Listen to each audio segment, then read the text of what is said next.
হুগলি জেলা গ্রামীণ পুলিশের ধনিয়াখালী থানার পক্ষ থেকে এক সচেতনতামূলক অনুষ্ঠানের আয়োজন করা হয়।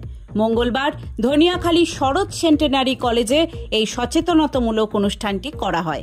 পাশাপাশি এদিন স্বয়ংসিদ্ধা অনুষ্ঠানেরও আয়োজন করা হয়। বর্তমান পরিস্থিতিতে দেখা যাচ্ছে সাধারণ মানুষ বিভিন্ন রকম অসুবিধার মধ্যে পড়ছেন, তাই সকলের কি কি করণীয় বা কি করণীয় নয় তা নিয়ে আলোচনা করা হয় এদিন।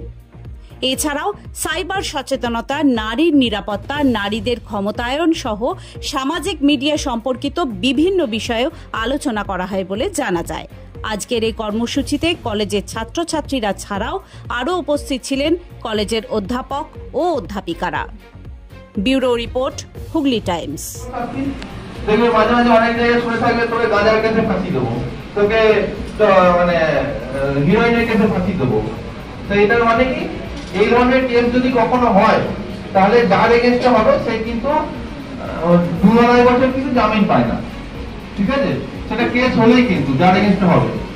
তো সেই ক্ষেত্রে যারা এই ড্রাগ বলেন বা ড্রাগের নেশা, ড্রাগ সাপ্লাই, এই ধরনের কাজে শুধু মদ খাওয়া বা এটাই নয়, বিভিন্ন ধরনের সমাজে যে ড্রাগ, গাঁজা, হেরোইন, তারপরে কাপ সিরাপেও কিন্তু ড্রাগ হয়, জানেন তো?